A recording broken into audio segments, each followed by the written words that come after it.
그 말은 그들이 군중 속으로 사라지기 직전에 던졌다. 넌 짐이야. 그렇게 내 딸 은지와 사위 대현은 낯선 나라의 한 구석에 나를 홀로 두고 떠났다. 손에는 절반쯤 녹아버린 피스타치오 아이스크림, 신호조차 잡히지 않는 휴대전화, 쪽지도 열쇠도 사과도 없었다. 나는 로마의 뜨거운 햇빛 아래 8시간을 서 있었다. 울지도 애원하지도 않았다. 그저 조용히 고향의 변호사 혜린에게 전화를 걸었다. 그들이 알지 못한 사실이 하나 있었다. 지금도 그들이 살고 있는 집은 법적으로 내 소유였다는 것. 그러니 그들의 비행기가 보스턴에 내리는 순간 돌아갈 곳은 집이 아니라 아무것도 없음이 될 터였다. 그리고 평생 동안 내 앞에 무릎 꿇게 되겠지. 43년 동안 나는 여행사 카운터 뒤에서 일했다.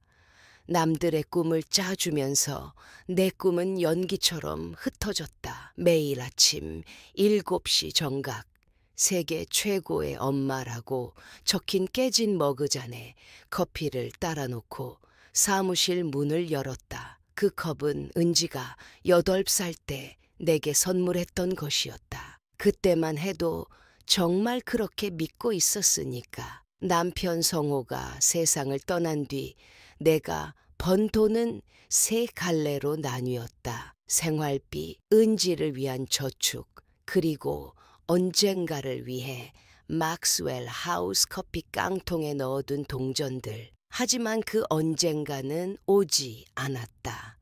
대신 날아든 건 은지의 병원비, 자동차 할부금, 집 계약금, 손주들의 교복값, 결혼식 비용 $5,000, 대현이 실직했을 때 건넨 $20,000. 가득 채운 깡통은 늘 순식간에 비어버렸다. 기억난다. 은지가 전화로 울면서 말했을 때를. 아이들에게 약속한 휴가를 갈 수 없다고. 아이들은 세상을 봐야 해요, 엄마. 우리처럼 어디에도 못 가본 채 살면 안 되잖아요. 그 말에 나는 내가 20살 때부터 로마를 꿈꿨던 사실을 꺼내지 않았다. 수십 년간 트레비 분수 엽서를 모아왔던 것도 말하지 않았다. 대신 은퇴 적금에서 마지막 $8,000를 꺼냈다. 완벽해요, 엄마. 은지는 항공권을 건넸을 때 그렇게 말했다. 영화 같을 거예요. 하지만 그 포옹은 공허했다. 꼭 껴안은 건 엄마가 아니라 빛 같은 의무였던 것 같다. 보스턴 로건 공항은 여름의 활기로 가득했다. 짐을 끌고 달려다니는 가족들, 카페 향과 크루아상 냄새가 비행기 연료 냄새와 뒤섞였다. 나는 낡은 가죽 가방을 가슴에 꼭 안고 은지가 가족의 서류를 꼼꼼히 정리하는 모습을 지켜보았다. 나를 닮은 신경질적 꼼꼼함이었다. 할머니, 왜 그런 못생긴 가방을 가져왔어? 서연이 손가락질했다. 18살이 되면서 완성한 경멸의 표정이었다. 사진 다 망치잖아. 서연아. 은지가 나무라는 듯 중얼거렸지만 목소리에는 부끄러움이 묻어 있었다. 정말 같은 생각을 하고 있었지만 차마 직접 말하지 못하는 듯했다. 괜찮아, 괜찮아. 나는 가죽 표면을 쓸며 말했다. 이 가방 네 할아버지랑 내가 결혼식 날 들고 갔던 거란다. 역사가 있지.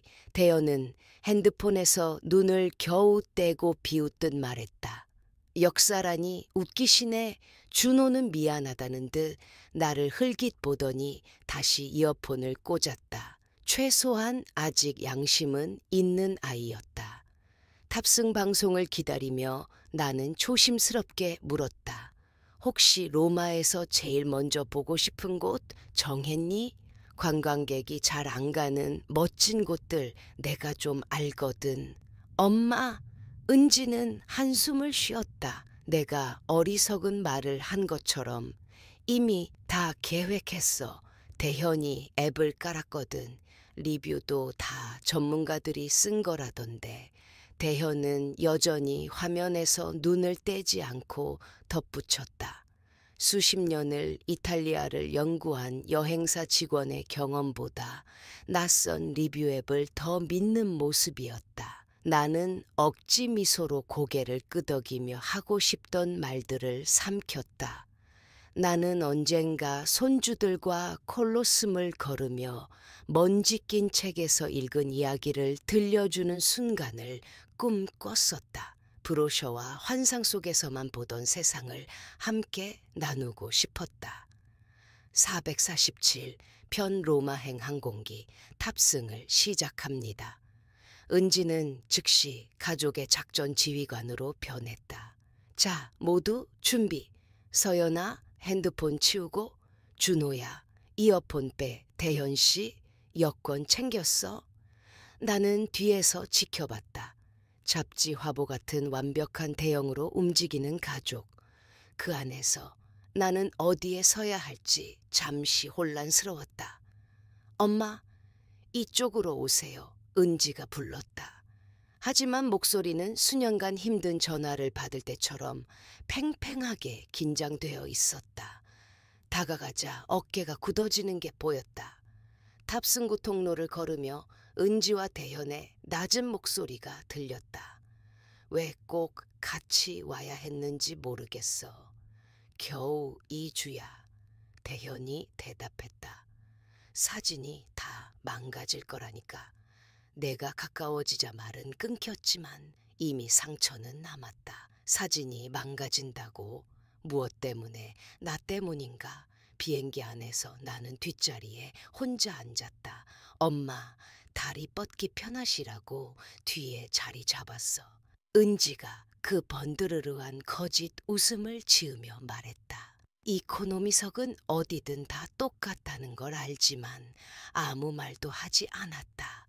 8시간 동안 가족의 뒷모습만 지켜봤다. 서연은 장가에 붙어 셀카를 찍고 준호는 대현과 이어폰을 나누어 끼며 웃었다. 은지는 가방 속을 집요하게 정리하고 또 정리했다. 긴장할 때 나오는 버릇이었다. 나는 오래된 가이드북을 꺼냈다. 1987년에 산 로마 여행서. 페이지는 다 떨어져 나가고 글재는 손때가 묻어 있었다. 손가락으로 루트를 따라가며 상상했다. 이른 아침 시스티나 성당, 노을빛으로 물드는 트라스테베레, 자정의 트레비 분수, 오직 꿈꾸는 이들과 늦깎이 연인들만의 시간. 이번만큼은 다를지도 몰라. 집안일, 걱정거리에서 멀리 떨어진 곳이라면 우리도 진짜 가족이 될 수 있을까? 은지가 내가 함께 오길 원했던 이유를 떠올려 줄까? 비행기가 로마에 착륙했다. 46년 동안 그리던 순간이었는데 희미한 두려움이 함께 밀려왔다. 창밖에 영원한 도시가 황금빛으로 펼쳐졌다. 엄마, 로마에 온 걸 환영해요. 은지가 오랜만에 환한 미소를 지었다. 순간은 진짜 같았다. 하지만 알았다. 가장 위험한 미소는 진짜처럼 보이는 미소라는 것을. 공항을 벗어나자마자 은지의 웃음은 사라졌다. 로마의 현실, 덥고 붐비고 교통은 혼란스러웠다. 택시를 기다리며 은지는 연신 휴대폰 사진을 확인했다. 인스타 필터로도 이건 못 고치겠네. 중얼거리며 내가 배경에 잡힌 셀카를 삭제했다. 로마 첫 이틀은 표면적으로는 포용, 실제로는 배제의 춤이었다. 호텔 조식에서 은지는 늘 의자 배치를 교묘히 조정해 내가 가족 무리에서 살짝 떨어져 앉도록 만들었다. 콜로슴 앞에서 나는 가이드북에서 읽은 검투사 이야기를 꺼내려 했다. 그런데 대현이 말을 잘랐다. 어머님, 이거 보셨어요? 틱톡 영상인데 훨씬 재미있잖아요. 모두 웃었다. 나만 빼고. 준호는 또다시 미안한 눈빛을 보냈지만 침묵했다. 겨우 16살이었지만 이미 그는 가족 안에서 충성심이 어떤 대가를 치르게 하는지 배워버린 아이였다. 셋째 날 아침 로마의 7월은 불가마였다. 오전 11시 스페인 광장에 도착했을 땐 공기가 흔들릴 만큼 뜨거웠다. 관광객의 물결이 계단을 오르내리며 6개 언어가 동시에 울려 퍼졌다. 지금 찍자. 빛이 완벽해. 은지가 휴대폰을 꺼내며 말했다. 은지와 대현은 자연스럽게 중앙에, 서연과 준호는 양옆에 섰다. 나는 몇 걸음 떨어져 서 있었다. 혹시 불러줄까 기대하면서. 엄마, 사진 좀 찍어줄래요? 은지는 내 손에 휴대폰을 쥐어주었다. 역시 나는 또 사진사였다. 가족 사진의 주인공은 아니고 나는 다양한 각도에서 12장 넘게 찍어주었다. 그들의 미소는 클릭할 때마다 점점 더 연습된 듯 경직됐다. 은지는 편집자처럼 사진들을 꼼꼼히 확인하더니 고개를 끄덕였다. 완벽해. 이제 쓸 수 있는 사진이 나왔어. 할머니랑도 같이 찍자. 준호가 조심스럽게 말했다. 나를 기억해 주는 건 오직 그뿐이었다. 은지의 미소가 잠시 흔들렸다가 다시 고정됐다. 그래, 잠깐이면 되겠지. 내가 합류하자. 그들은 부자연스럽게 자리를 맞췄다. 공간은 생겼지만 분위기는 딱딱하게 얼어붙었다. 한 외국인 관광객이 휴대폰을 받아들며 외쳤다. 웃으세요. 나는 은지 쪽을 바라보았다. 하지만 그 미소는 눈에 닿지 않았다. 성호의 장례식 때처럼 형식에 맞는 표정일 뿐 진심은 없었다. 사진이 끝나자 은지가 말했다. 너무 더워. 아이스크림 먹으러 가자. 우리는 작은 골목 안에 젤라테리아로 들어갔다. 나는 늘 그렇듯 먼저 지갑을 꺼냈다. 수십 년 동안 가족의 지갑이 되어온 자동 반응이었다. 피스타치오로 주세요. 성호가 언젠가 꼭 진짜 이탈리아 피스타치오 젤라토를 먹어보고 싶다고 했던 기억이 떠올랐다. 주문을 기다리던 중 은지와 대현이 시선을 주고받았다. 부부의 다정한 눈빛이 아니라 더 은밀하고 급한 무언가였다. 날씨가 너무 덥네. 은지가 냅킨으로 부채질하며 말했다. 우리 잠깐 떨어져 있자. 애들이랑 나는 쇼핑 좀 할게. 엄마랑 대현 씨는 그늘에서 쉬세요. 아니, 나도 같이 갈래. 대현이 끼어들었다. 미경 어머님, 여기서 좀 쉬고 계셔도 되죠? 나중에 연락드릴게요. 속이 싸늘해졌다. 그래도 억지 미소로 고개를 끄덕였다. 그래, 어디서 볼까?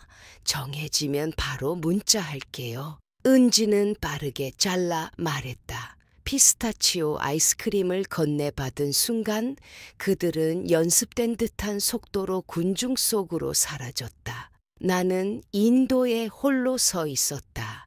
마치 직장에서 해고라도 당한 듯한 기분. 1시간이 지났다. 2시간. 아이스크림은 녹아 쓰레기통에 버렸다. 휴대폰을 확인했지만 메시지는 없었다. 전화를 걸어도 바로 음성사서함으로 넘어갔다. 태양은 하늘에서 기울고 그림자는 방향을 바꿨다. 나는 여전히 그 자리에 서 있었다. 사람들은 나를 힐끗 바라봤다. 이국의 도시 한가운데 길 잃은 노인. 오후 4시 드디어 메시지가 왔다. 나는 3번이나 다시 읽었다. 호텔로 돌아가. 넌 짐이야. 그게 전부였다. 설명도 사과도 언제 돌아올지에 대한 말도 없었다. 단 5글자, 짐. 그 말은 어떤 모욕보다 깊이 파고들었다. 43년 동안 그들을 먹여 살리고 내 저축을 털어 휴가까지 마련했으며 그들이 자기 자신을 찾는다며 손주들을 내가 키워냈는데 나는 짐이었다. 호텔로 돌아가려 했지만 로마의 골목은 미로 같았다. 골목마다 비슷하고 분수마다 똑같았다. 휴대폰은 여전히 신호가 잡히지 않았다. 간신히 신호가 잡히자 데이터는 해외 설정이 안 돼 있었다. 저녁 6시 나는 결국 트레비 분수 근처 카페에 앉아 있었다. 평생 꿈꿔온 장소였다. 그러나 소원을 빌며 동전을 던지는 대신 종이 냅킨에 눈물을 닦고 있었다. 종업원이 안쓰럽게 나를 바라봤다. 괜찮으세요, 아주머니? 앞침에 커피 얼룩이 묻은 중년 남자가 다가왔다. 이탈리아어 잘 못해요. 나는 서툰 영어로 말했다. 아, 영어 괜찮습니다. 그의 미소는 진심이었다. 오늘 하루 본 어떤 표정보다 따뜻했다. 저는 루카예요. 도움이 필요하신가요? 나는 결국 낯선 이에게 고백했다. 내 가족이 날 버렸다고, 짐이라고 불렀다고, 길을 잃은 건 도시뿐 아니라 내 삶 전체라고. 루카는 조용히 듣기만 했다. 고개를 끄덕이며 눈빛에 이해가 담겨 있었다. 우리 할머니가 늘 말씀하셨어요. 가족은 피가 아니라 어려울 때 곁에 남아주는 사람이라고. 나는 분수를 바라보았다. 사람들은 웃고 사진을 찍고 동전을 던지며 소원을 빌었다. 그 순간 처음으로 생각했다. 혹시 내가 수십 년 동안 사랑을 잘못된 곳에 쏟아온 건 아닐까? 오늘 밤 머무실 곳은 있으신가요? 루카가 물었다. 나는 가방에서 호텔 키를 꺼냈다. 하지만 곧 기억났다. 예약은 은지 이름으로 돼 있었다. 내가 낸 돈이었지만 이제 나는 그 방에서조차 환영받지 못할 것이다. 네, 있어요. 거짓말했다. 사실은 너무 굴욕적이어서 인정할 수 없었다. 하지만 루카는 이미 다 알고 있었다. 괜찮습니다. 같이 해결해봐요. 우리는 돌길을 걸어 호텔로 향했다. 마치 꽉 끼는 신발을 벗은 듯 오랜만에 누군가 내 편이라는 기분이 들었다. 호텔 프런트에서 직원은 미안한 얼굴을 했다. 윤미경님, 죄송하지만 숙박권이 은지 씨 명의로 돼 있어서요. 방에서 나가주시라고 요청이 들어왔습니다. 은지가 호텔에도 전화한 것이었다. 버려진 걸로는 모자라 의도적으로 나를 거리로 내쫓은 것이다. 나는 차분히 말했다. 알겠습니다. 수십 년 동안 까다로운 고객을 상대하면서 배운 태도였다. 세상이 무너져도 태연한 표정. 루카가 빠른 이탈리아어로 직원에게 따지듯 이야기했다. 알아듣지는 못했지만 억울한 고객을 위해 싸우던 내 목소리와 닮아 있었다. 제 사촌이 여름 동안 영국에 있어서 집이 비어 있어요. 오늘 밤 그곳에서 지내시면 됩니다. 루카가 설명했다. 아니에요. 신세 질 수 없어요. 목소리가 떨렸다. 이건 자선이 아니에요. 루카가 웃었다. 이탈리아식 환대죠. 그날 밤 커피와 바질 향이 감도는 작은 아파트에서 창밖에 황금빛 로마가 펼쳐진 채 나는 오랜만에 스스로 내린 결정을 했다. 휴대폰을 꺼내 자주 누르지 않던 번호를 눌렀다. 대학 시절부터 유일하게 남아있던 친구 혜린 변호사. 3번의 신호음 후 익숙한 단호한 목소리가 들렸다. 미경아, 새벽 2시에 무슨 일이야? 무슨 일이니? 혜린아, 말문이 막혔다. 어떻게 내 가족이 나를 쓰레기처럼 버렸다는 걸 설명할 수 있을까? 어떻게 내가 그렇게까지 사랑을 구걸했음을 고백할 수 있을까? 너 왜 그래? 나 걱정되잖아. 그래서 나는 다 말했다. 버림받은 순간, 메시지, 호텔에서 쫓겨난 일까지. 해리는 침묵으로 들었다. 통화 속에는 그녀의 고른 숨소리만 있었다.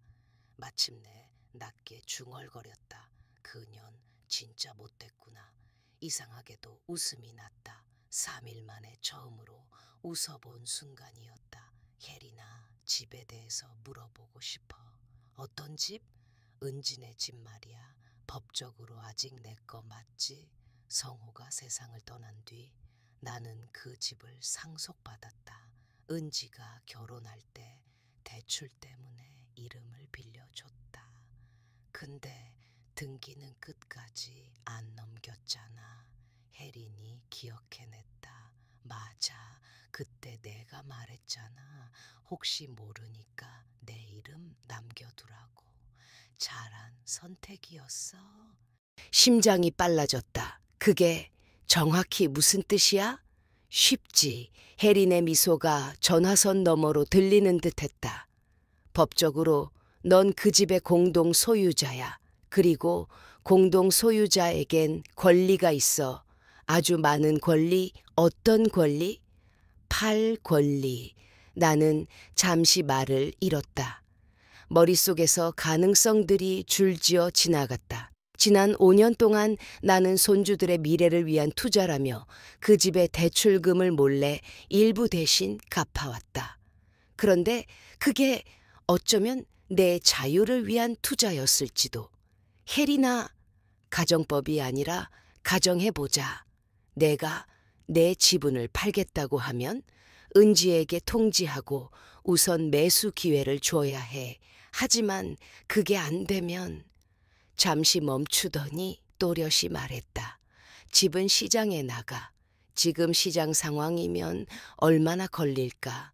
그 동네면 일주일 안에 오퍼 들어올 거야. 나는 눈을 감았다. 넌 짐이야. 그 5글자가 스쳐 지나갔다. 40년의 무조건적 모성을 가르는 칼날 같은 문장. 혜린, 부탁이 있어. 말해.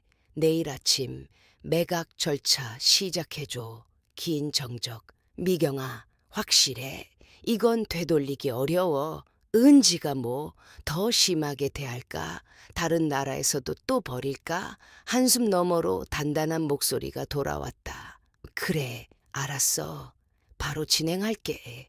대신 너도 약속 하나. 뭔데? 최소 일주일은 로마에 더 있어. 일이 터질 때 네가 거기 있으면 안 돼.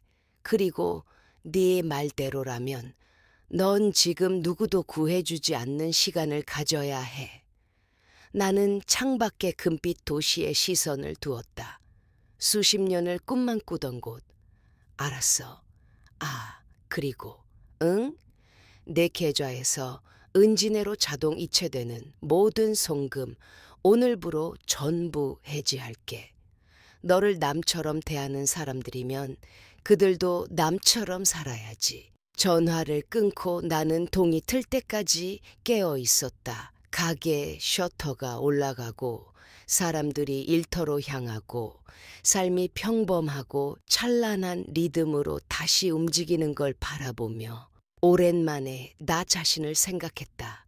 은지가 뭘 필요로 하는지, 대현의 마지막 문제를 어떻게 수습할지, 다음 위기에 대비해 내가 얼마를 모아야 할지 그런 생각은 하지 않았다.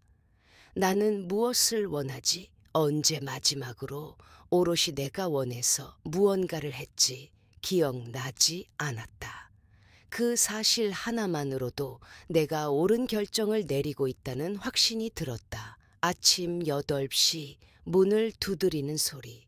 부온조르노. 루카가 커피와 따끈한 코르네티를 들고 서 있었다. 잘 주무셨어요. 마가릿, 미경. 나는 바로 잡았다. 그리고 정말 오래간만에 푹 잤어. 베네. 오늘 계획은?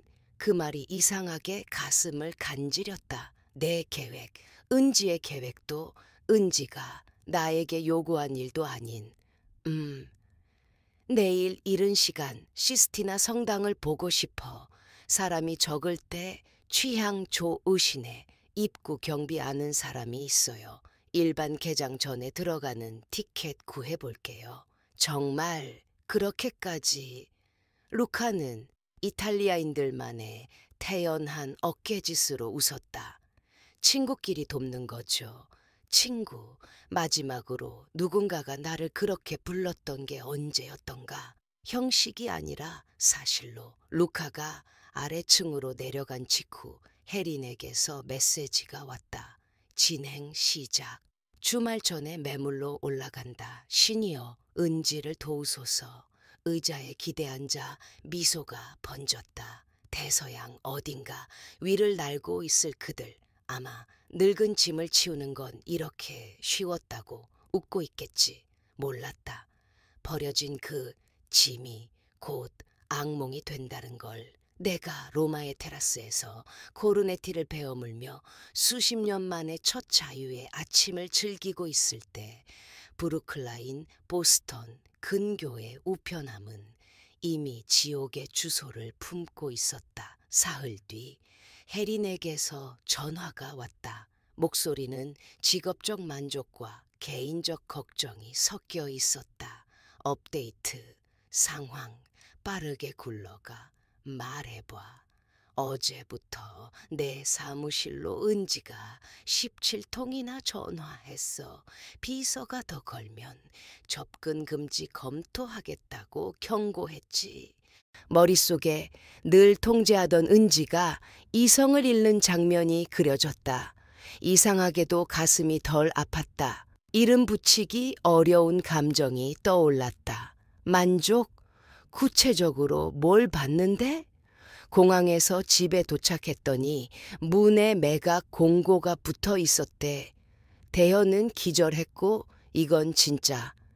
이웃들이 잔디밭에서 번쩍 들어 올려줬다더라. 나도 모르게 웃음이 새어나왔다. 빅토리아 시대 숙녀처럼 기절을 했다고?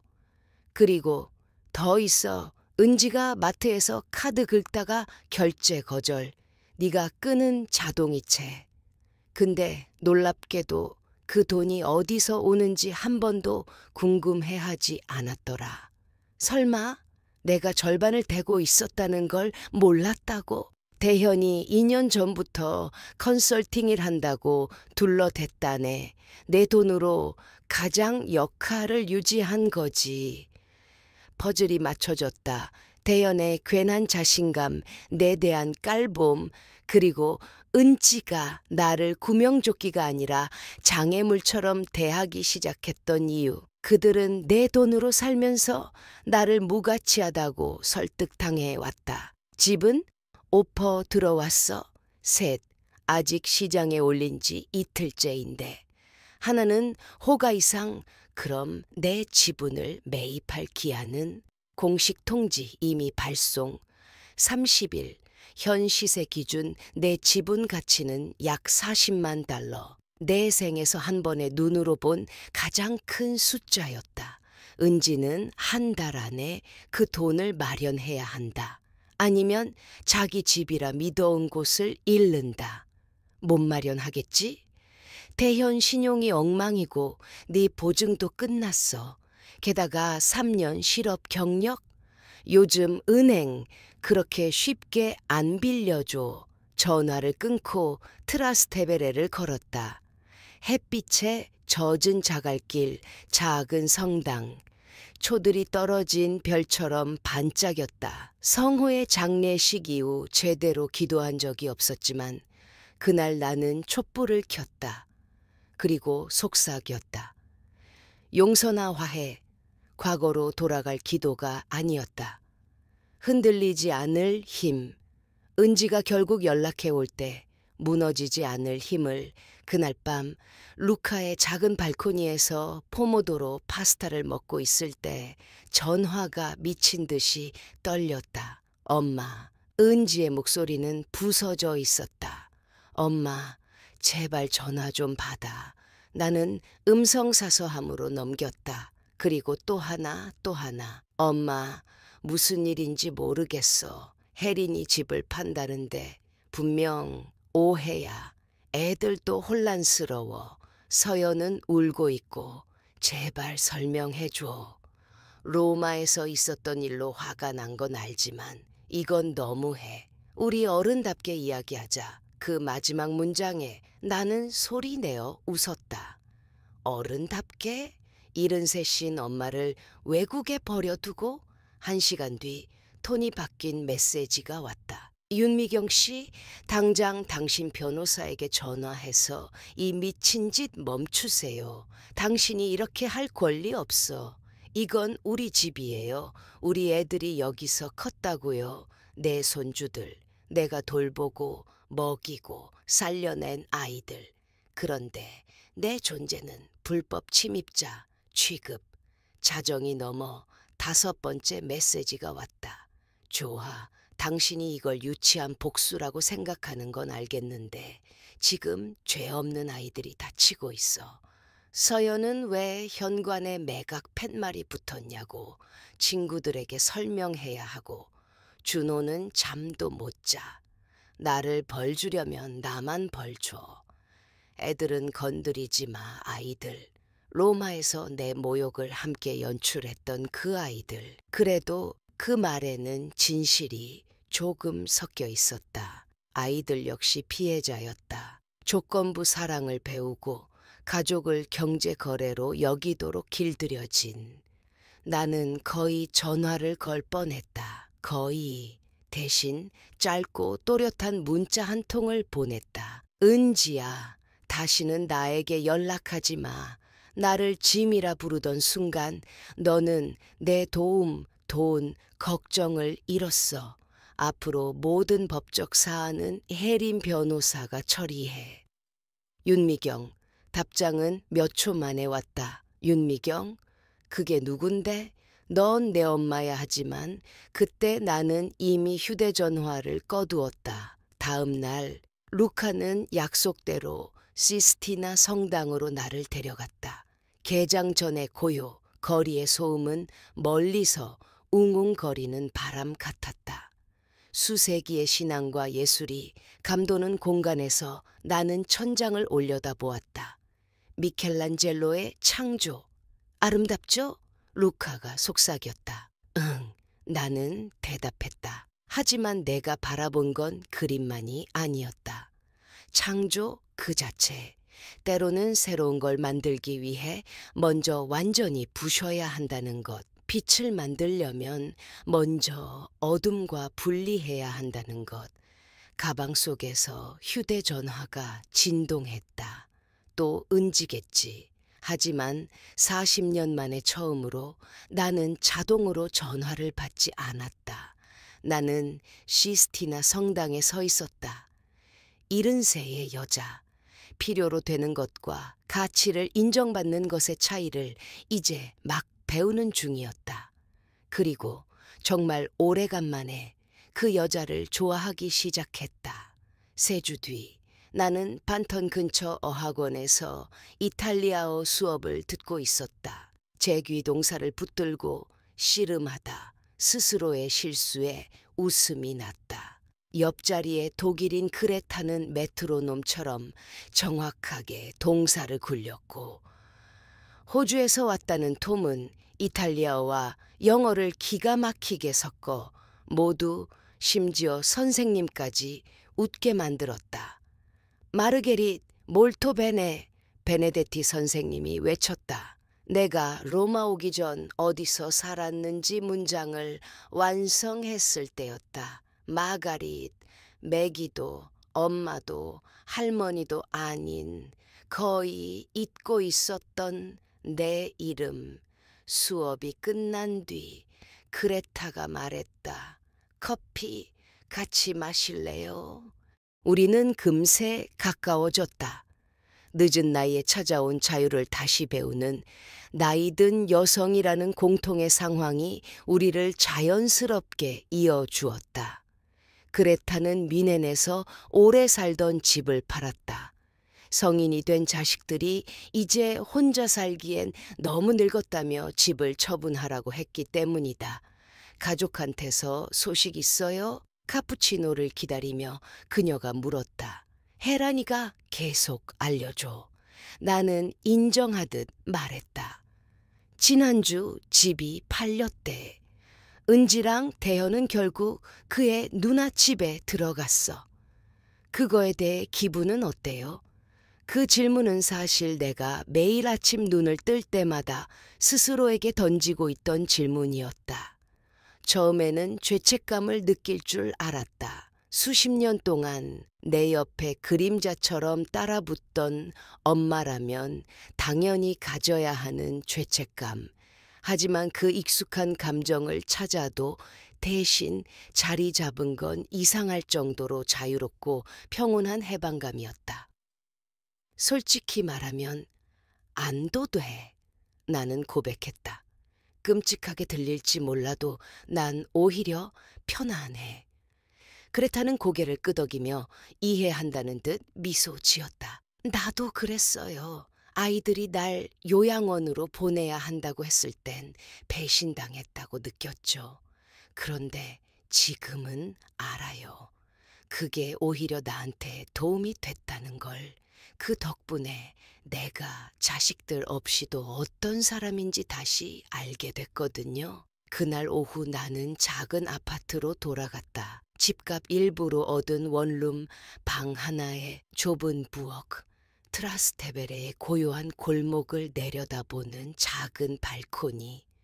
크지 않았지만 완전히 철저히 내 것이었다. 성인 이후 처음으로 커튼 색깔이나 가구를 바꾸는 일에 누구의 허락도 필요 없었다. 침대 옆 탁재는 영수의 사진 하나만 두었다. 수십 년간 들고 다니던 가족 사진은 걸지 않았다. 대신 벽에는 내가 직접 찍은 사진들이 붙어 있었다. 이른 아침 테베레 강, 광장에서 축구를 하는 아이들, 커피를 내리며 웃는 루카. 이건 이제 나의 새로운 삶, 내가 나를 위해 남긴 기록이었다. 며칠 동안 전화기는 고요했다. 은지는 더 이상 연락하지 않았다. 혜란이가 공식적으로 앞으로는 모든 일은 나를 통해야 한다고 통보한 후였으니까. 그런데 그날 저녁 간단히 파스타와 샐러드를 준비하던 순간 낯선 번호가 울렸다. 할머니. 조심스러운 목소리. 준호였다. 가슴이 철렁했지만 목소리는 담담하게 유지했다.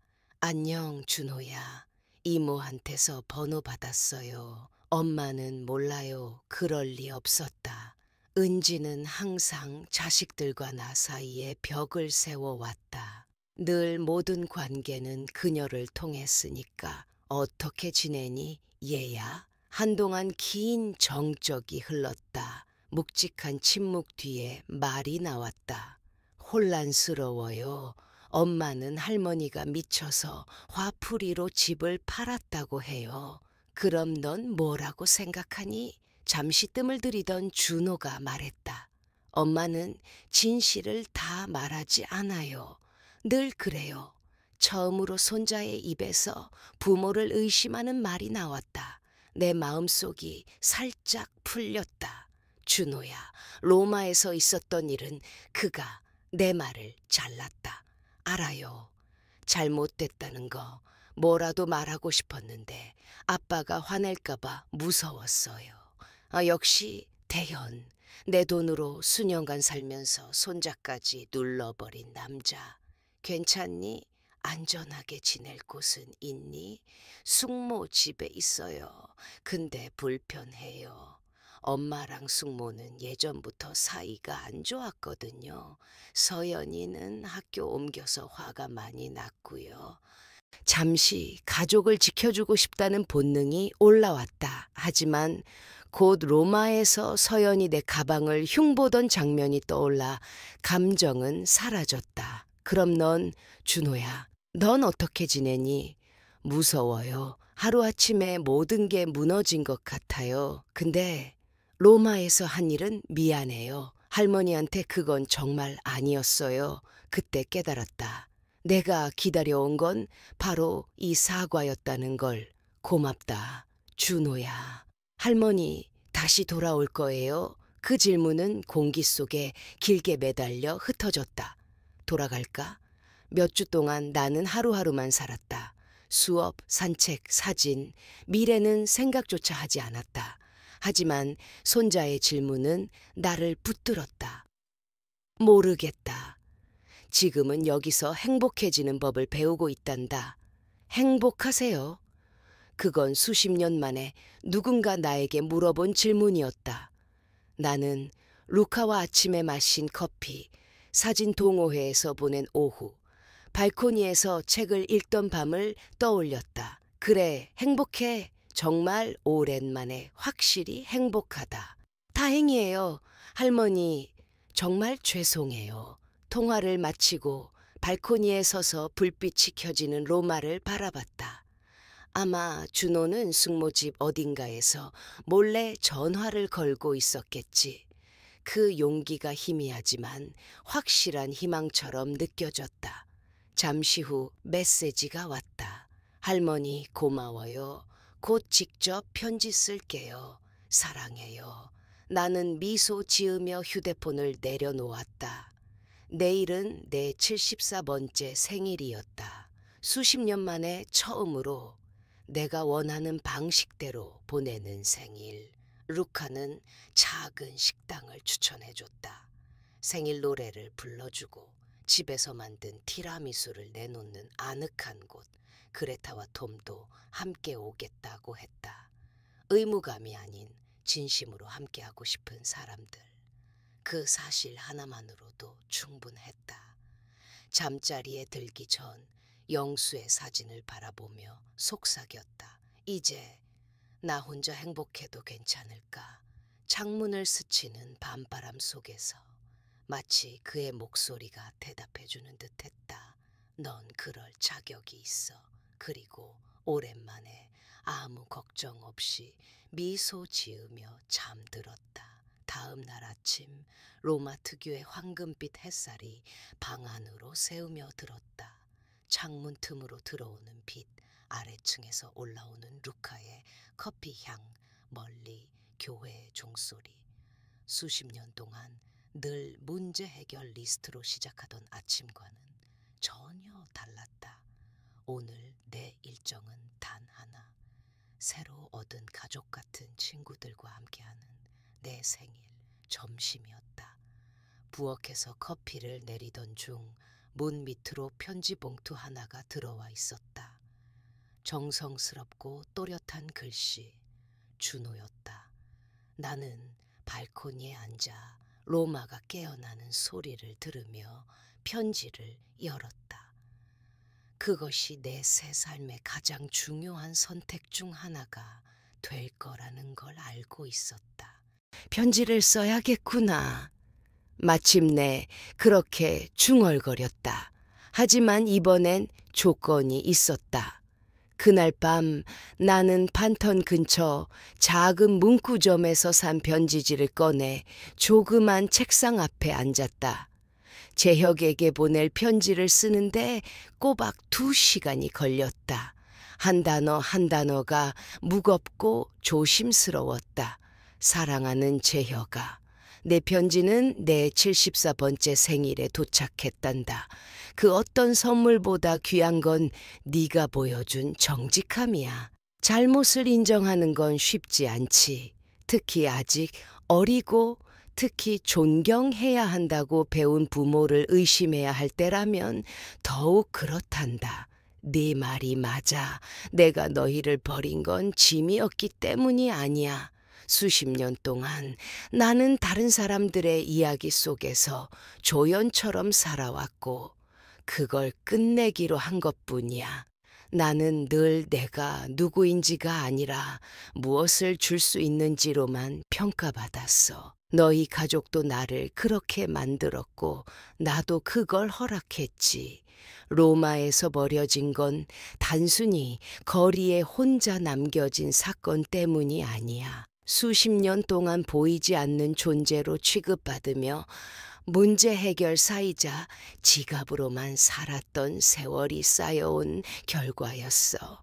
내 엄마가 내 가방이 사진을 망친다고 속삭였던 순간 내가 마련한 모임에서조차 손님 취급을 받았던 기억. 그 모든 것들이 쌓였던 거야.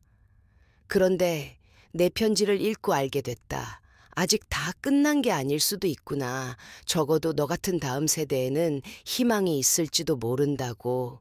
그래서 조건을 말해줄게. 재혁아. 조건 없는 용서는 진짜 용서가 아니란다. 그건 학대를 계속 허락하는 것일 뿐이야. 첫째, 졸업 후 로마에 나를 만나러 오고 싶다면 환영한다. 하지만 네 여행 경비는 네가 마련해야 한다. 관계는 거래가 아니라는 걸 네가 직접 깨달아야 하니까. 둘째, 나는 다시는 누구의 비밀로 살지 않을 거다. 네 부모가 나와 연락하는 걸 반대한다면 네가 무엇이 더 중요한지 스스로 선택해야 한다. 나는 존재하는 걸 숨기거나 사과하지 않을 거야. 셋째, 나는 미국으로 돌아가지 않는다. 너희 가족의 선택에 따른 결과를 내가 대신 감당하지 않을 거야. 로마는 이제 내 집이고 내가 세운 삶은 내 것이야. 넷째, 진짜 나와 관계를 맺고 싶다면 돈을 대주는 ATM 같은 할머니가 아니라 하나의 인간으로서 존중해야 한다. 나는 여기서 내 친구들을 만났고 그들은 나를 필요해서가 아니라 좋아서 선택한 사람들이야. 나는 이제 내가 행복한 삶을 살고 있어. 벽에 걸린 사진들도 다 내가 직접 찍은 거란다. 내가 가고 싶어서 간 곳, 내가 원해서 찍은 순간들이야. 수십 년 만에 처음으로 나는 내 인생의 주인공이 되었다. 네가 그걸 존중할 수 있다면 우리 관계를 다시 세울 수 있을지도 몰라. 예전으로 돌아가진 못해. 이미 부서진 관계였으니까. 하지만 더 나은 무언가를 만들 수는 있겠지. 동봉한 사진은 내가 자유를 되찾은 첫날 트레비 분수 앞에서 찍은 거야. 내 소중한 친구 루카가 찍어줬단다.